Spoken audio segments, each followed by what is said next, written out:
Many blessings to you, my friend. This is VerDarLuz from Divine Timing Coaching. I'm a Western astrologer and locational astrologer. I'm also an astrological life and business coach, also using human design as one of the primary tools for coaching. So excited to be with you today. Happy spring, wherever you are, or if you're in the Southern Hemisphere, happy fall. But much love to you today as we go through all of the major cycles. This is potentially the best month of the year for a lot of us, especially Taurus Gemini types. There's a lot of movement happening, including Jupiter going into Gemini, but a Venus Jupiter Uranus conjunction in the middle of the month, right around my birthday, which is really great. Happy Taurus birthdays. So lots of fortunate, opportunistic energies. It's a lot more positive than April, at least in terms of maybe not as chaotic. But there's a lot of still depth and intensity, especially as we start off the month. But it's a lot more peaceful, and there's definitely more a sense of flow, harmony, and some really graceful opportunities. So we're going to look at the chart. We're going to go day by day, week by week, talk about the new moons, the full moons. Not much retrograde action this month, so that's pretty good, except for Pluto. So some of us will feel that more than others. But for the most part, a lot of forward movement. So I'm going to share the screen with you here. You can get out your notebook and your calendars because there's going to be some key dates you're going to want to pay attention to here. And there we go. All right. So we're going to start today with April 30th. Some of you might see this on this day. And we're just going to walk it through. And the reason is we have a big shift of two planets right away, which is Mars and Venus. And what makes this so nice is that finally, Venus is getting out of Aries, and this is, kind of shifting all of that energy that's been in Aries for a while, except that Mars is going into Aries. But the good thing is that they're both in their home signs. So when Venus is in Taurus, this will be for a lot of the month. At the end, she'll move into Gemini, but she's at home. She can be more sensual. She can be really pleasant to be around. This is great for being in nature, being in the garden, making lush meals, being, a little bit slower, dance, music, just to kind of more at ease, right? Where Venus in Aries, she's in her sign of, what we call potentially, exile there or detriment, where she's like, feisty and fiery and reactive and combustible and competitive, and she's going to slow down now. But as she starts this journey this week, right away, so the entire first week of May and starting here on April 30th, you have Venus in a square to Pluto. And it's really activated by the moon this day. So I'm sure a lot of us will be going through some stuff on the morning, depending on where you are, on Tuesday. Venus squares Pluto. So this is going to be with us all week, let's say, right? About 5 days that we're going to get this Venus square Pluto. And, this brings up a lot of depth and shadow. This is a great, great transit for shadow play. I like to call it shadow play. My book, Scorpio Shadow Play, the Zodiac Journal, you can find on Amazon. And that book has a lot of practices that could be really great for this week because it's a lot about, let's say that the thing I don't want you to know about me is this. The thing I'm afraid to share. The most vulnerable aspect of myself is this. If I shared this, then I could be more empowered, right? Or if we were more transparent in these ways with each other, we could be more empowered as a couple, right? So this is something that will affect us in terms of our finances and in terms of our relationships and even with art. So in terms of art, this week we might want to go into some depths. We might want to feel something more beautiful that is also dark. Something that feels like it kind of haunts us in a way, right? And something from the unconscious can haunt us in relationships right now. So this is why it's really important to create space to deal with any kind of painful issues that might come up. It might be a control issue that we've had. It might be a feeling of powerlessness in a previous relationship that then gets triggered by a current relationship. It might also be a desire to an attraction to people who have more wealth or influence or impact. And then we're looking at how we can be in harmonious relationship with them. And we have a lot of potential for that with Venus and Taurus now, because again, this is a sign for Venus where she likes to negotiate, she likes to be friendly, um, she likes to look at real value, and I think this is a time for a lot of us this week where we are assessing our value and really trying to increase our self-esteem. Taurus is a sign of self-worth, and this is a big Taurus month. The sun is here, Mercury will come in, and so getting clear with your values, what's important to you. Um, just be careful with any of those Plutonian obsessive elements, right? It could be obsessive beauty things, because Venus and Taurus is Aphrodite. So becoming too focused on how we appear, for instance, looking the part, whatever that might be. But then also sensitizing to that. And how does it feel when I really embody goddess or god? Adonis would be the male equivalent in the Greek tradition, like just the total archetype of like masculine beauty, right? So getting into how we feel beautiful without becoming obsessed about it.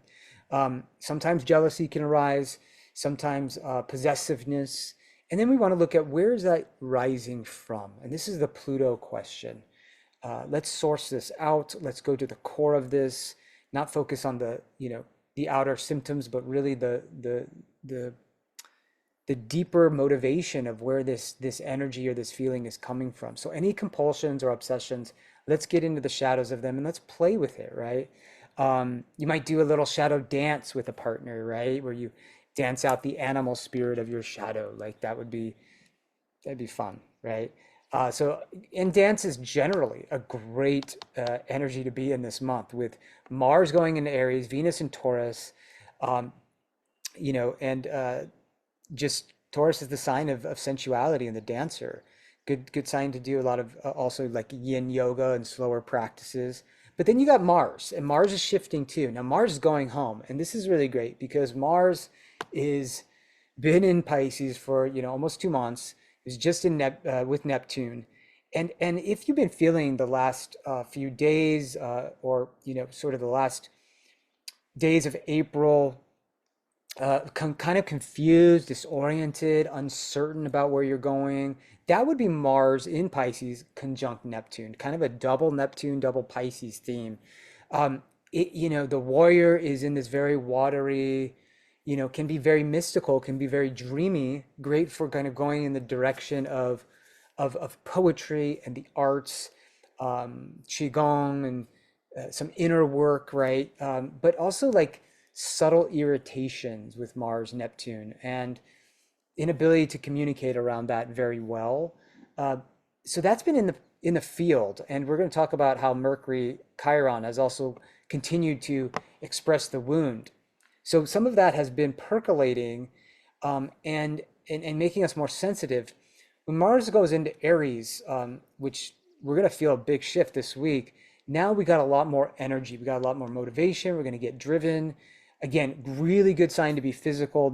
I mean, this is the week to start going hiking if you haven't been, or, you know, maybe you go rafting, or, you get out in the nature and you really, get physical, working out more, maybe getting more again into your body, right? Aries and Taurus are very body-based signs. So making sure to have a lot of physical energy this month is going to be really important, especially as Mars hits Chiron late in the month. But Mars in Aries, entrepreneurial energy, driven, motivated. This is going to fire up the Aries types and the fire signs a lot. Um, Whereas that Venus in Taurus is going to be really flowing and nice for all those earth signs, very, again, sensual, very supportive, could be good for money. Whereas the Mars, trines to fire signs, it's very activating. And leadership qualities can really come through this month in a way that they haven't. We've kind of been, you know, it's been a lot of like shifts going on internally, and now we're really feeling a little bit more like let's get out there in the world and make something happen, and be pleasant around how we do it, but also be really activated and driven and there's a warrior quality with Mars and Aries. So we do have to be careful to be too competitive, combative, um, pushy, and aggressive. But it's a time to go for what we want. And yeah, it's a more passionate sign too. And sexually, we could feel a lot of charge this month. We've got this beautiful goddess in Taurus, Venus and Mars, the god in Aries. God and goddess are at home. And this is a great time then to really activate relationships in a really powerful, positive way and bring a lot more sensuality, sexuality into the mix and have fun. So we see that ingress from Mars. Mars is going to be really important this month as we move through. Um, we'll see him get on the North Node, and with Chiron, that's going to be really potent. So let's move the clock forward here, and let's move into when May 3rd comes in, sensitized to Moon Saturn, that can always feel a little bit heavy, more responsibilities that day. It is Pisces, but we might need to do some good psychic work that day or internal work. You might just feel a bit of heaviness, but get focused when that Moon is in Pisces there, conjunct Saturn. Um, Now, then you have the Moon Neptune coming in May 4th. Now, that's always nice for very dreamy, mystical. It's good for dance, writing, channeling, psychic energy, oracular work. That's going to come on May 4th. Getting a reading. It's a good time for just connecting with spirit, um, not for making big decisions. But later that day, see Moon will come into Mars. So you're going to feel a little shift there as the moon moves into Aries. It's going to be very activating. You'll see that sort of the night of the 4th. And now what becomes interesting here, um, let's see, May 5th. Let's move to the new moon. Here it is. So it's going to be on May 8th. That's a little bit late there, but if we break down the hour here, let's look at May 8th, and we're going to look at uh, how this new moon is at the 18th degree of Taurus. Well, we also see that Uranus is pretty close by at 22. Venus is about 8 degrees away, and Jupiter is about 7 degrees away. Now, this is bringing up, I guess it's fairly late on the 7th, 8th. So depending on where you are in the world, this is our new moon of the month. Um, this is really interesting because it's bringing up a lot of the big cycles that continue over the next few weeks involving Uranian energy, Jupiterian energy, Venus energy. This is why this is such a big moon. It's setting the stage for a lot of potential breakthroughs and awakenings, Sun Uranus, real expansive and fortunate energies that could be coming in with Sun Jupiter. Now we're coming off of that Jupiter Uranus transit, right? A lot of astrologers were talking about this April 20th. Um, Now that's not just a 1 day thing. This is something that kind of sets the seed for the next 14 years. Jupiter Uranus cycles are 14 years long, where there's a lot of innovation, experimentation, novelty, um, newness, right? Things are coming through us. We're wanting to try a completely different way of living, um, and living with the earth, Taurus. This could be about permaculture. It could be about gardening. It could be a new way to be in our bodies, right? Through movement, dance, uh, sensual practices. Massage may be coming up for people. They want to study it. They never thought about it before. It could be related to yoga. It could be just being how to be out in nature more, and be more in and of nature. I went birding last week and I had this incredible time feeling really immersed in nature, and that immersion feeling of full sensual embodiment is part of Taurus and this Taurus season and all these planets now in Taurus, the Taurus new moon. So one of your intentions around this new moon should be about embodiment, uh, and maybe embodying in a new way, being more experimental with how you are in your body, and trying to you know, express yourself in new ways in your body, authentic movement, maybe dance in a more contemplative way, right? Not just like an ecstatic dance. Maybe there's the five rhythms path if you've ever done that. Or there's invoking certain gods and goddesses that are in your chart with dance. I guide people in that process with their Mars and Venus. Or, other elements of your chart that you can move in your body, right? There's different ways of embodying our energies, right? And this is a month where we want to do that. Now, this can also be a time, a really good moon to seed around bringing in more finances and wealth to your life. That's because as the next few weeks, unfold within the middle of the month, we're going to have this Venus Sun conjunction, Venus Jupiter, Venus Uranus.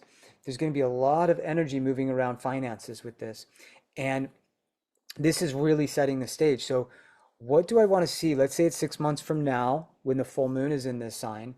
Um, where would I like my finances to be? What does abundance mean to me?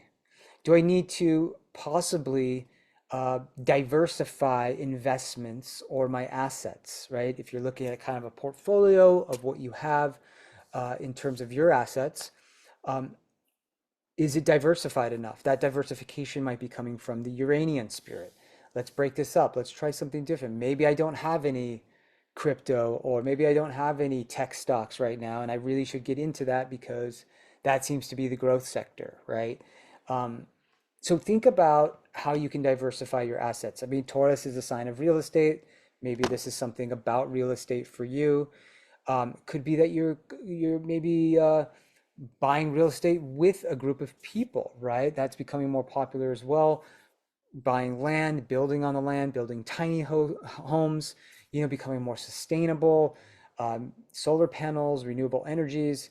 So all of this can really be coming up. Now, this could be a month where we see some volatility with like things like the stock market or what's happening in the world. There may be also a disconnect between things we see outward in the world and the stock market. Maybe the stock market is exploding and we see a lot of protest as we do, which is another expression of Jupiter Uranus. Jupiter Uranus, as exciting and sort of evolutionary as it can be for us, new technologies, new awakenings in our consciousness, sense of a greater freedom that we all want. It can also be a cycle that brings a lot of revolutionary and rebellious types of energies. We've been seeing on the campuses all through the US, maybe in other parts of the world as well, a lot of protests around the wars that are happening in the world, especially what's happening in Gaza. And my sense is that that increases this month when you have the sun coming to Uranus, Venus as well, and Jupiter, Sun. It can really expand. And let's actually move forward to see when this happens. So that's our new moon of the month. It's exciting. We're going to try some different things. There's a potential for some fortune to come into our life, especially if we have, planets, all in the middle to late degrees of Taurus. Um, Maybe even some Scorpio energy here with the opposition. So let's move this forward.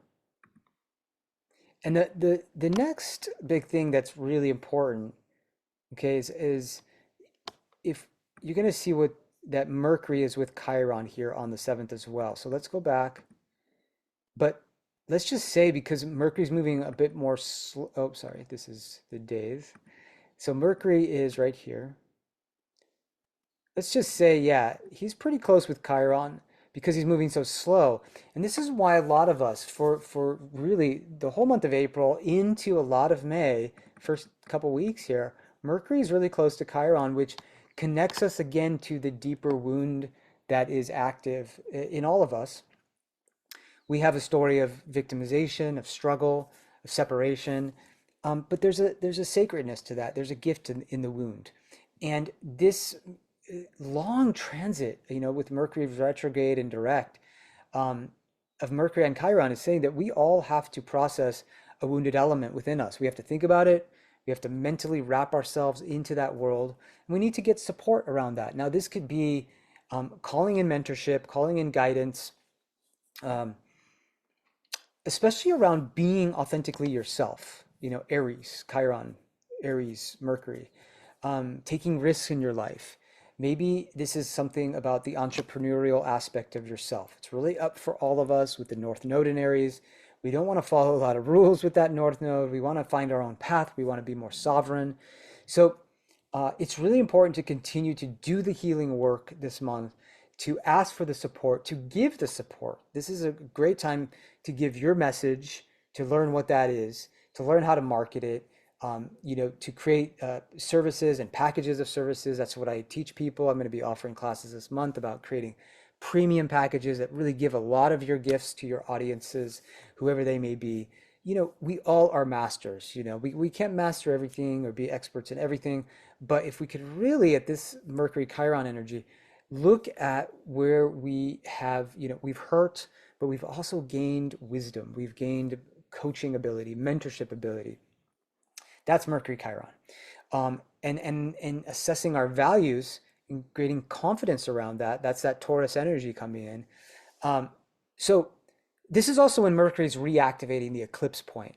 So let's look at, May 9th, May 4th, May 5th, Mercury's on that eclipse point. So there could be energies that come back up again that were, surfacing around the eclipse, April 8th. We're going to see that with Mars as well. So look at those dates being important. And then, yeah, here we go. There's Mercury Chiron here on that new moon. And as we go forward, the next big shift is going to be when Mercury actually is leaving his shadow on the 13th, which is that period where he, went direct, then went retrograde, comes back.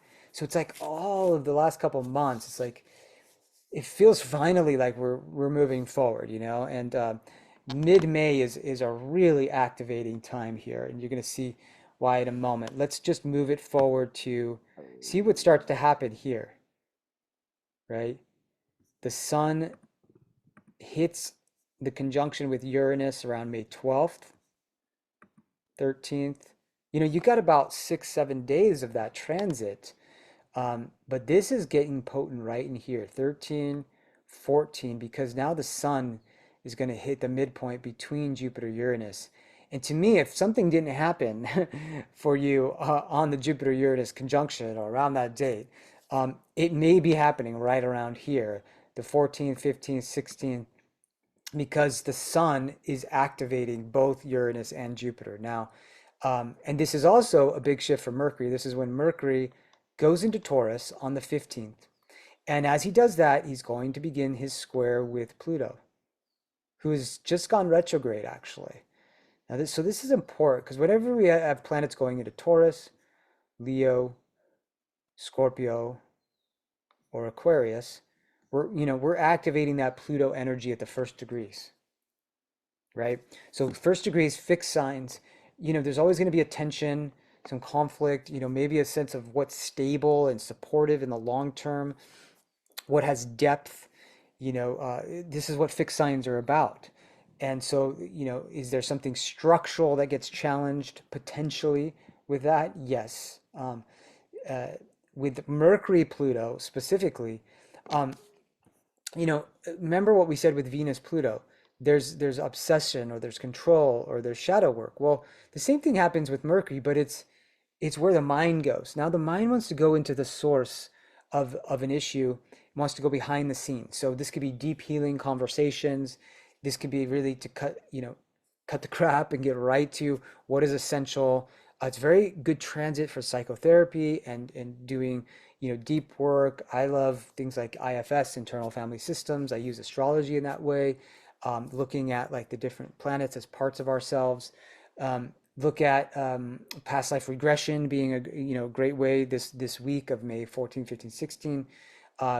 Look at breath work, rebirthing, these kinds of deeper healing modalities to reveal. Esoteric studies, of course, the occult, Pluto rules that. Writing about the unconscious, writing about your shadow, transforming your thought patterns, right? If there's limiting beliefs that come up, usually they do with Mercury, Pluto, some kind of negative thought, deconstruct it. Where is it coming from, right? And then let's repattern. Let's take that negative thought and create an affirmation around it, right?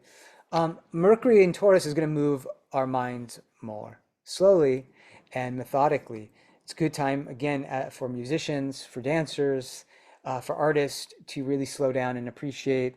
Great time to be, again, in the garden, getting our hands literally in the Taurus earth, um, with food, maybe making jewelry, beautiful things. Um, so that would be Mercury going into Taurus, slowing down the mind. It's been moving so fast for an Aries Mercury for over 2 months. So this is going to be a little bit, of a respite for a lot of us. Um, and this is the time when we're going to see this, big potential fortune coming in for many of us, maybe, because the Sun Jupiter, some astrologers say this is the luckiest day of the year. It could be a very lucky week, but it could be a fluctuating week, right? Because the sun is hitting Uranus. And so it could be all kinds of eccentric and wild energies. Maybe the protests are even bigger. The revolutionary spirit is bigger. Um, there can be some crazy making with the Sun Uranus energy, between the say the 10th and 16th. Uh, but there can also be a sense of a new level of consciousness emerging collectively and within ourselves, an upgrade, right? This is an upgrade transit. And it's a transit where, fortune can come to us, abundance, opportunities. So be around people who feel Jupiterian, who feel like they can inspire you, expand you, grow you, and feel how you can do that for others and how you can bring an awakening or an epiphany, your Uranus, right? Something new and experimental. So this is really beautiful. The exact Sun Jupiter is going to happen right here on the 18th. Okay. Now, what's interesting is, again, this week is just so potent because look at Venus. She's coming in by the 15th, 16th. She's going to be with Uranus, right, as she approaches the sun. And so now that's a very important transit for all of us because Venus Uranus wants a lot of freedom usually in relationships. She wants to try new things. She wants to be experimental. We can be attracted to something more unusual, more eccentric, more bizarre. Um, it's a time if we've never done something in a relationship or with a partner or sexually, we might want to try it during this time, um, between May 16th and 23rd, let's say. Um, we might want to open a relationship up in a certain way. We might want to have an experience with another couple if we're in a couple. It's something like that. And it can be quite flowing and supportive because Venus is in Taurus. She's in her home sign. So, it could be four-handed massages. It could be things like that, right? Where we're, again, experimenting with sensuality in really new and fun ways. So there could be breakthroughs romantically here. There can be new loves that come into our life with this. Um, we can have like a kind of an original approach. Now that the thing, original approach to the relationship, right? We might think about, again, Uranus always rules metaphysics. And so we might think about something I love doing with couples, which is, using astrology to help guide, sensuality and practices together. But if you're not in a couple, it could be a time to really study, like, hey, what do I really want in relationship? Let me study my astrology and human design and numerology and all these tools of self-reflection. So I know when I approach a partner, dating and things like that, that I can know what really juices me up, my masculine and my feminine energies, what attracts me. And that's the beauty of working with astrology. That's why I love using it. That was my big awakening with astrology, was around Mars and Venus, the god and goddess, the versions of the masculine and feminine within all of us that we want to be honored for. So this could be a time where you're really aware that, hey, I need a new level of consciousness, right? Uranus, around what I need in relationship, what's attractive to me, and things may be attractive to me that were not attractive before, and now they are under this transit. Now, this could also be a transit that could shake and quake a lot of relationships, as well as something financial. Now, this could be, again, a big a big growth for a lot of people. It could also be a loss if if we're not careful, if we're doing things too haphazardly. Uranus is very chaotic, right? So if the goddess of love and money is with a god of chaos, there can be a lot of changes going on there and surprises. This could be some earth changes as well at this time. I wouldn't be surprised, with Taurus. But so be sensitive to where you're investing your money. And again, think about the diversification. And then, um, you know, if things are needing to shift in a relationship, how can we do that really harmoniously, create a lot of value around that? I like to invite couples to hand part, to do a real ritual parting ceremony as they did in the classic pagan, traditional world. Acknowledging all the energies that you've shared and how you've grown and supported and learned from each other, but that you're going in different directions. And there's really beautiful ways of doing that, right? And so think about how, love, you know, at whatever phase it's in your life, um, can be valued, Taurus, but also be appreciated in a really different way, something new and different with Uranus. So, you know, after this happens, Venus, again, 18th, 19th, this is just so juicy right here because Venus, just before the sun is exiting, excuse me, Taurus, you got Venus very close to Jupiter, Sun, and just look at what happens this next week here. We're coming to really a Venus Jupiter conjunction with the Sun.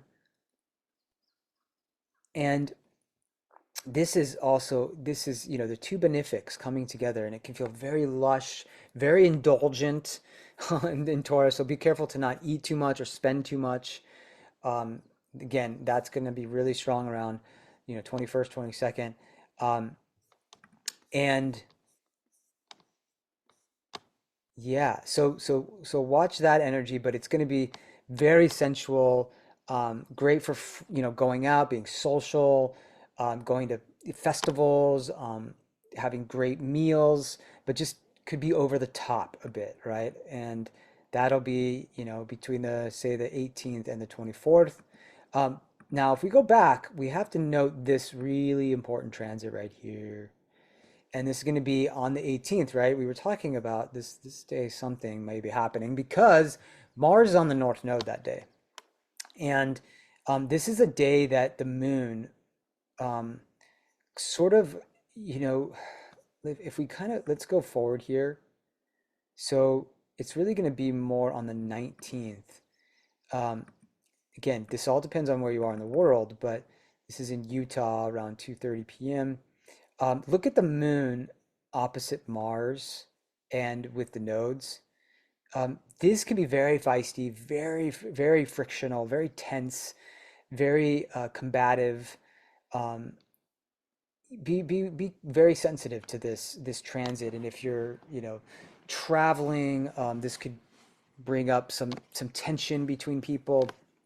Uh, it's activating the eclipse points, over that day. Um, so be careful around that time, kind of the whole day of the 19th. Here's the moon, Mars.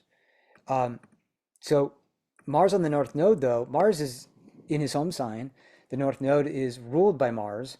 So I think that there's this incredible like entrepreneurial spirit, pioneering spirit, daring into yourself, adventurous energy. A lot of us are gonna feel very activated this time. We're gonna want to take adventures, travel a bit, um, or maybe seed something around that. But it's very passionate, very restless.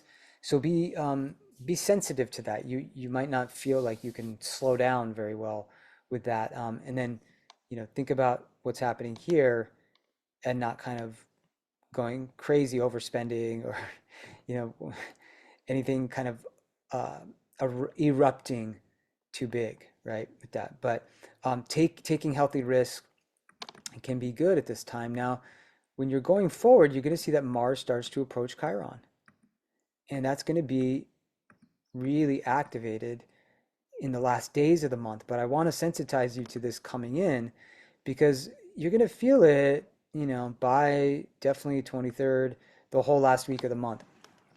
And um, This is something, especially the 29th. You should mark that down because this will bring up some woundedness, and it can be, you know, this could be sometimes violent. This could be very aggressive, very defensive, very irritable. But it can motivate us again to get out there and mentor and coach and guide and heal others, right? Mars is driving that whole process towards the Chiron experience of healing, but also of wounding. And so I think maybe there's something big in the collective with this. Hopefully it's not, something warlike, but Mars is in the sign of the warrior, and then Chiron is there. So it could be a wound there. Um, uh, could be, yeah, something really, you know, dark. Hopefully not, because that's the eclipse point again, Mars at 19, and that's coming in May 25th.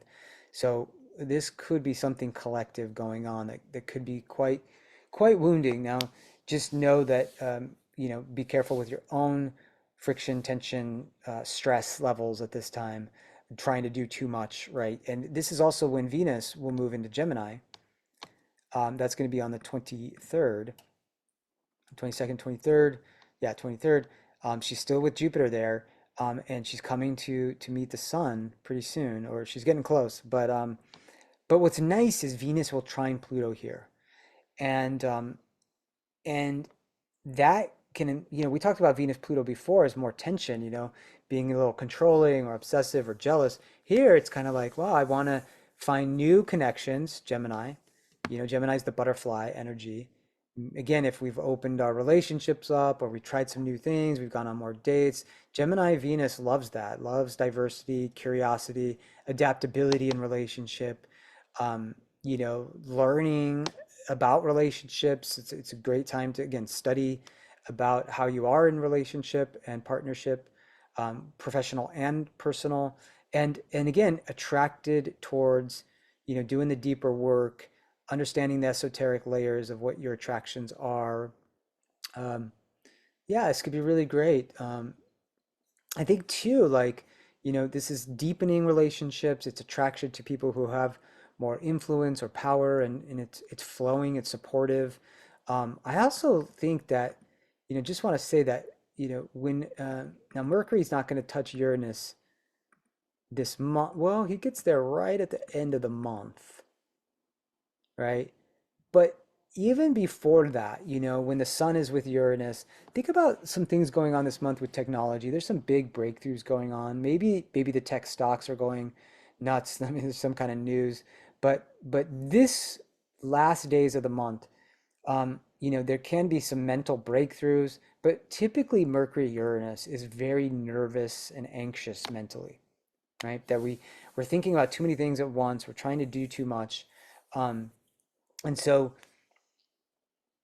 be be sensitive to how fast you're moving your mind, be too maybe reactive mentally, but also that there's could be a lot of epiphanies and awakenings. This is a great Mercury Uranus is great for astrology, uh, you know, esoteric systems, human design. It's an awakening process in the mind. So great time again for readings, coaching, all of that. Do like studying things like hypnotherapy or anything related to metaphysics, can be really supportive. That's going to be the main last aspect of the month. And you could see right then is when Venus and the sun are they're just hanging out. And this is just really sweet, coming from that Venus Jupiter as well. Um, Typically, there's just a lot of energy around relationship that's very strong at this time, partnering, love, how can we be in conscious connection and have a lot of fun and playfulness and flirtiness and youthful energy of Gemini, being curious and, tapping into our little girl and our little boy and the little adventures we can go on and workshops we can do and little trainings, So go to those festivals and, all that stuff that starts to happen at the end of May and June. And lots to learn there, lots to discover together. But just be sensitive to this Mars Chiron. This is a little, intense, but Mars Chiron can be one of the best ways is sexual healing and, maybe study of Neo Tantra and, doing breakthrough practices that are physical. Could be also going like on big hiking trips, right? That are, they test you, right? Um, Being outdoors and in the nature and in the wilds.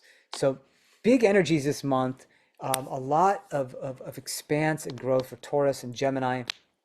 Uh, for, you know, again, earth signs, there's a lot of support, that Jupiter trine. We get some nice, Jupiter's moving into Gemini. I didn't give you the exact date of that, but it's really important. It's May 25th here, or 26th, depending on where you are in the world. There it is, Jupiter moving into Gemini. I mean, this is a, a, a class. I'm going to do an entire class around this, but this is going to be with us for the entire next year. And this is something that, means that we're going to grow and be expanding and find opportunities by how we're learning, what we're learning about. It's an air sign. So, that tends to speed things up. Um, it's less about sort of the physical pleasures of the world and more about the mental ideas. Um, Best story wins kind of thing. It might make us a bit restless. If you are thinking of travels, I always like to suggest locational astrology. That's one of my practices because Gemini loves to move and travel, and with Jupiter there, there's an awareness that we can be more strategic with where we go and when we go. So this might make some of us a bit more nomadic, um, and you know also want to re-educate ourselves, educate in a new way, educate the youth in a new way. For me, it's astrology and human design as those tools that go right to the soul of a child and an adult. New ways of working within the family structure, and understanding new languages that we can apply. So if those are of interest to you, I love supporting families and couples as well. So let's do a reading around that and get excited about Jupiter and Gemini. Yes, it can be scattered. Yes, it could be moving a little fast, um, kind of lose the vision for like all of the things. Um, be careful what apps we're on, and maybe we need to, you know, get off of certain apps and, know that whatever information we're swimming in is really important, that it doesn't drown us. So, um, yeah, and who's the teacher in you, right? That's the question. And what are you offering the world in your Jupiterian inspiration and wisdom? This is also going to bring up a lot around marketing and how we do that. I like to, when I teach my business clients, how to use your birth chart, your human design to approach your marketing in the best way. Gemini is the sign of Mercury, sign of the marketer. So let's think about a better way of doing that when Jupiter's in Gemini, a way that works for you. Stay tuned. We'll be having some more classes on all these topics coming up. If you are in the world of business and you want support with using astrology, human design, definitely send me a message. I look forward to next month as it unfolds. As a Taurus, I'm really excited. So happy birthday to Taurus, and Gemini is coming in. Much love and light to you. VerDarLuz from Divine Timing.